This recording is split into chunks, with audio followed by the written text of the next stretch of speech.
it's not easy being in a small town and being with different artists. I think that's why we're trying to create some kind of community because that's doing it alone. That's what I've done for as I um, as I've worked in signs and in mural work.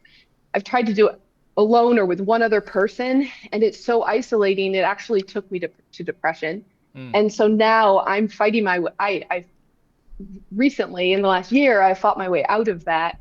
And a large part of it is because of community and like just gathering people around me. I a couple of years, about 4 years ago. So I've lived in this area. I came to this area um, in 2018 to be an elementary art teacher. Fun. I had gotten out of an abusive relationship, just a string of them actually, and just like remembered I could teach art. Came, and this is where I landed in Howe, Indiana, but mostly in Sturgis, Michigan, which is slightly bigger. How many is it? 20,000 people in Sturgis, Michigan, Chance? Yeah, about 20,000 people. And so significant school system and where they could hire one art teacher for 200 children a week. And I went to three different schools, K-12. It was a lot of children and it was so much work. I loved it, the littles. And then I just realized, but it was killing my spirit to be in that regimented system Hmm. without support from other artists. I was only art teacher. And so I stepped out of that and went to and decided to what do I love? And what I love, I went back to college. I got a degree in general art, but then right after school I was a graphic designer. I got trained on the job in a um in Chicago. I was a graphic designer at a university in the marketing and communication department. And so at that time, I loved that. I already had this vintage vibe to me. I love vintage clothes. I love to swing dance. It was quite conservative, the school I was in, but I still pushed my boundaries and did and and so I was already kind of like in that like because rural is quite conservative, Hmm. like you said, John. Yeah, yeah. And so I was in a large city, but still had those conservative boundaries around me. But I just loved vintage. And so and at that point, that was in the 90s. I just turned 50, so it was a while ago. Um, and computers were just coming on the scene. And in even through college in the 90s and then 97, I was in Chicago. And so I was already starting to, I mean, just naturally, because it's what we had to do then, is I was combining paper and computer and going to, you know, at that point it was pretty much 50-50. Like we would draw most things Hmm. and then we would go to the computer. The computers were so antiquated though. Like they were huge. And I just remember sitting on like the 10th floor of this university building and wanting to throw my computer out the window. Right. I love your visceral reaction to the computer back in the day. And I know. I'm wondering about your relationship with computers today. It's kind of similar. Yeah. Yeah. It's very much back and forth. The iPad, so I started out pure drawing and it was taking me so long. Like I was my son went out to school at University of Wyoming and I was taking a road trip out there on my own to see him. And the sign painting community is small. Um, they are it seems like every larger town has at least one sign painter in it, which is super cool in the Yeah. US, but then all over the world, larger towns. And then of yeah, so but so I was going out west to visit my son, and I decided to, and how I've learned sign painting is I have every person, I saw a sign at a vintage amusement park in Indiana called Indiana Beach in Monticello, Indiana. And this was 20 years ago. My son's 21, so it was 20 years ago. And I'm like, I love that sign. It was hand painted Mhm. for a musician that was coming to play at the ballroom there. Ah, so magical. Yeah. And so, but I had purchased it. They were selling them. I purchased it and I had it at my house for 15 years. And Peaceful Storm, I think was the name of the band. So it was beautiful, That's right? such It's a in my cool name. house. It's yellow background with red painted, hand painted letters and black, like was Peaceful Storm. So that was in my house. Yeah, you have a good point. There are some really great hand painting sign companies in the major cities, right? And Oh they are yeah. always booked. And the ones I know are very friendly, but they are very good at setting boundaries. So, like when because for example, Agreed. I had a random job outside of the sign industry and I needed a piece of vinyl. And I told the guys, hey, we'll just go over to the sign shop. Everybody's got vinyl, right? And I ran down to this sign shop. I think it was like New Bohemian in San Francisco.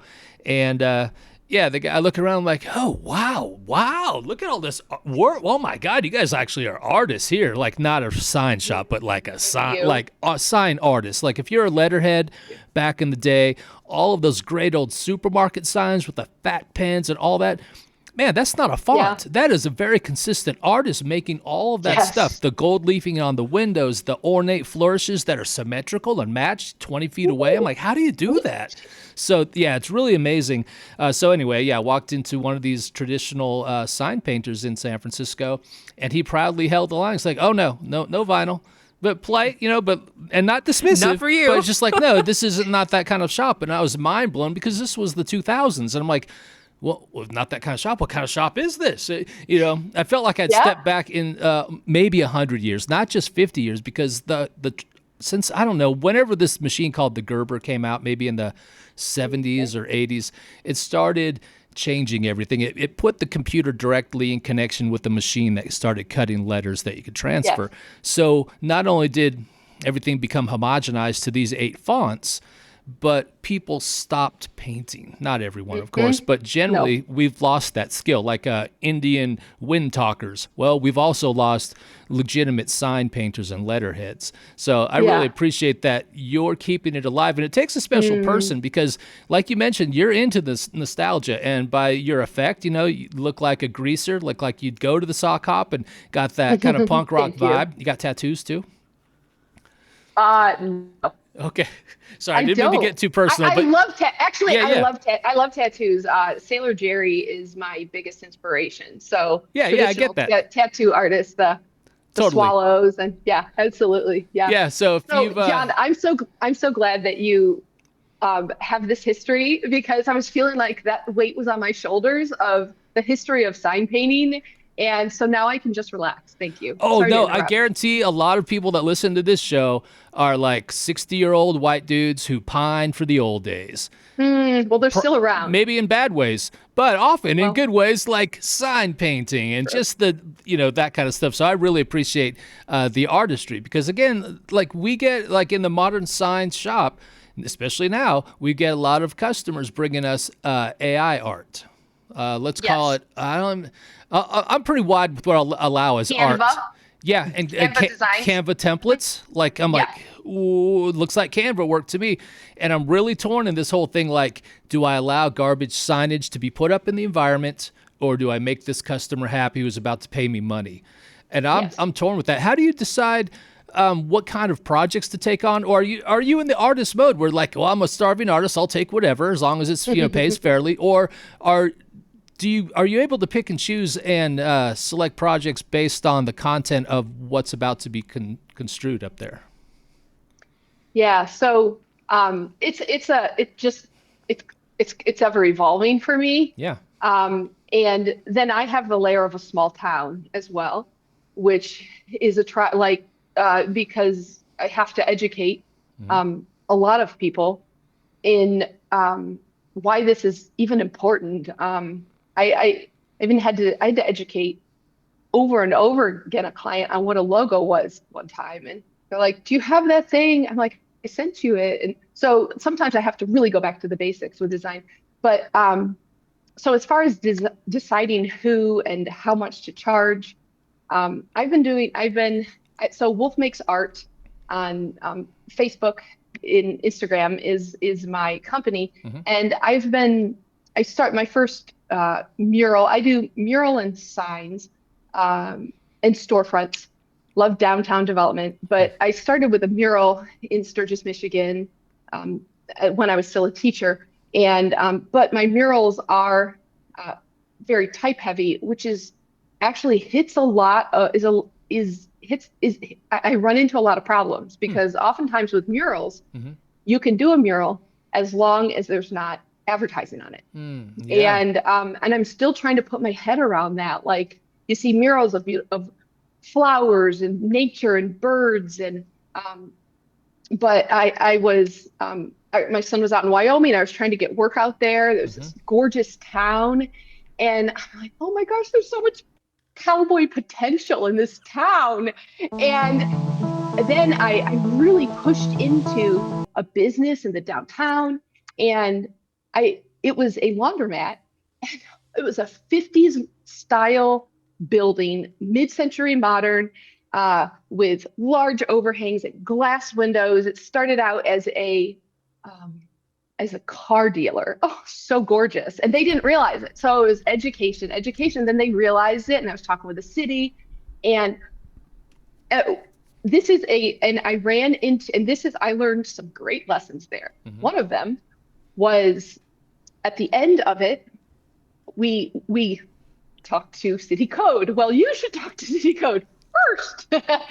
And so right, John? Sign criteria. Gotta get it. So the city code had something in it where you could not have um, advertising for your own business painted on the outside of your building. Yeah. But you could advertise like an old Coca-Cola vintage look, maybe, perhaps. In some I case, don't, I don't know your in city, but some cases, yeah, yeah. in some cases you could. And I was talking, I went to Detroit recently and I was at a hostel and I was talking to this woman who Hmm. was there and she was doing her like thesis in something about advertising Hmm. and modern advertising, but like trying to keep the historical aspects to it. And what she suggested, she said, well, maybe next time you do that, you do a smaller words, like have the same words on there because there's typically a sign allowance for the percentage of words you Yeah. had. So what I had was it was Cowboys was the college there. It was their theme. I'm like, sweet. So I had uh this washer with a cowboy hat on, and it said something about keeping your hey cowpokes or something, keep your clothes clean. They're trying to attract college students there. And it was so fun and graphic and beautifully. You also have to work with the space, right? And Yep. so it was like this ugly back of a building that had a garage door. And it just fit perfectly in there. I worked so hard on it. As an artist, it's my passion, right? And then they said no. So we had to scrap the whole project. And Aw. so learned some lessons there.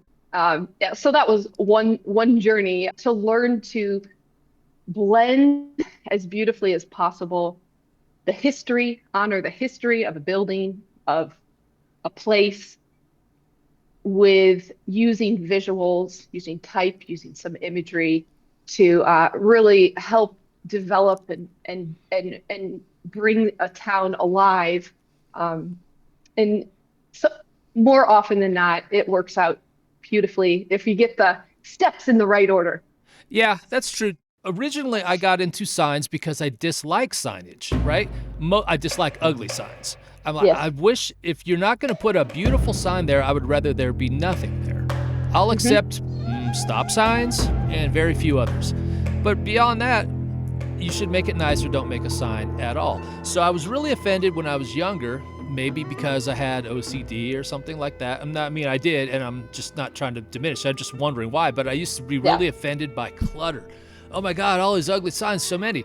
Well, then I started to challenge my own biases and realized and learned that, like in Asian cultures, clutter is good. That's prosperity. The more junk, so if you go to a Mm, downtown Chinatown, it's like, look at all this crap hanging from everywhere, like banners and lanterns and signs and stacked mini. It's like, sure. what the hell?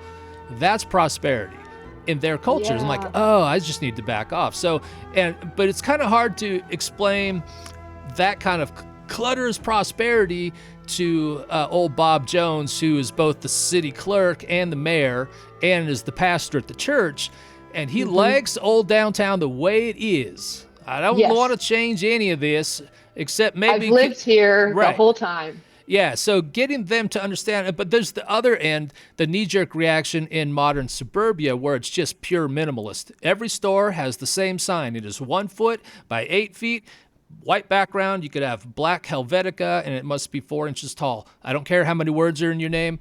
Doesn't matter. So you'll have like Dr. Ho on an 8-foot sign, and then you'll Yes. have Bob Dabalina, Mr. Bob Dabalina. Mr. Dabalina. the same Bob 8-foot Dabalina. sign, and all the signs are ugly, but for the sake of conformity and making it look the same, now it's even uglier. So Yes. there's a thing between aesthetic beauty and conformity, and they are not the same. So I really appreciate when you bring up walkable cities, because it brings to mind, like, what kind of city are we walking around? How much signage do pedestrians need now? And how big? And, because that brings up the issue of intentional viewing distance and the speed at which you're going through a town.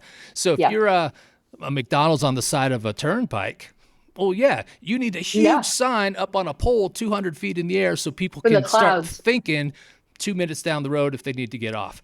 If you're downtown, you could get away with, burnished gold leafing on a window that someone could stare at your sign for 2 minutes before they walk in your store. They could really appreciate the value and the beauty of that. How do you Yeah. so Can I follow up on that? please.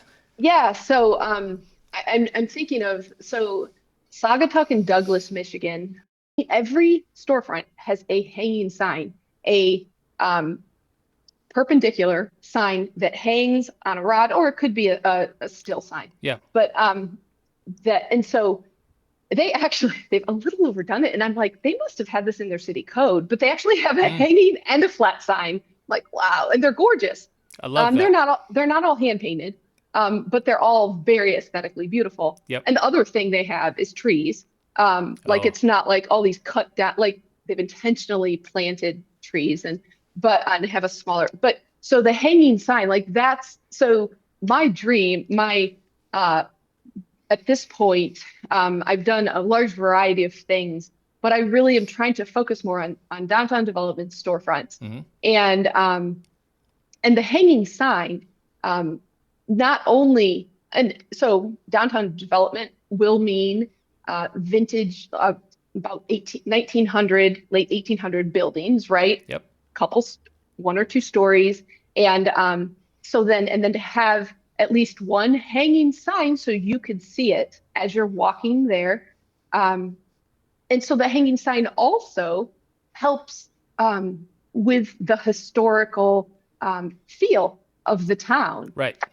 very easily. And like, as far as hand painted, it would be ideal if everything would be hand painted, but at least designed well to fit the store, the building that's in the business that's in there, Yeah. as well as the look of. So everyone would be very different, but I think yeah. just that would help so many towns. Oh, yeah. Well, much in the same way that we as artists receive constraints from our customers or clients, Yes. I think that's fine. Like, because you can't have a hanging sign that hangs 6 feet down. Well, everyone's going to mack their head on it. But Yeah. so long as you say, okay, everyone hangs, a foot off of a You need to chain, have and it's this code. size, and Yeah. it's this size generally. It turns out cool because then everybody competes with each other. All those people along that boardwalk now, or sidewalk or whatever, they see the cool hand-carved sandblasted signs. They see the gold leaf signs. They see that. What are they going to get? A PVC sign with some graphics printed on it? Maybe. It might be their shtick. But at least then you have a huge variety. And just to the listener here, what we're talking about hanging signs. So if you were, say, walking up to a row of businesses that have an overhang, like in a downtown Main Street area, you walk up onto the sidewalk. Well, now turn left and look down the sidewalk. What do you see? Nothing but sidewalk. You can't see the windows to your right because, well, No. it's the wrong angle. You can't see that. And so what we're talking about hanging signs are those small see like in cute little shops, like in Carmel or places that you just think of cute little shops. When you think of cute little shops, invariably they have a hanging sign, which means that they're in an area where they value pedestrians. So when you get onto the sidewalk and you could look down the row and you see just, 10 hanging signs, and it looks really cool. Some shopping malls indoors have these, and whatever. It's not as common as you would think, but it really is a telltale sign of a well-developed pedestrian shopping area. Yeah, definitely. I went to a very new development out in Washington State on the coast, and it was a very intentionally planned Mm. development. It's a whole town for very wealthy people. My son and I, and it was crazy because everything was fake. Like it Yeah, was yeah, very contrived. intense. Yeah. Yeah, and it could try. And yet there was hand painted signs left and right because they knew, if we had like they knew the value of that. And that's something I'd love to touch on is the value of a is a human Yeah. hand painting it, hand painting something. So a lot of my clients are artisan craftsmen. So meaning when I say that, I mean someone who has a trade that does something by hand. Hmm. So a barber shop, a tattoo, they're doing things by hand. Yep. And so, or when we were in this small town, which I can't remember the name of, but there was like a paper shop where they had cards and where you'd handwrite things and sell stickers and candies and stuff like that. Hmm. And it was gorgeous. There was gold leaf on the window. There was all different types of hand painted things and retro styles and stuff like that. I thought it was just great. Like It is. everything's contrived except, okay, that's right. We got to make people feel like people really live here.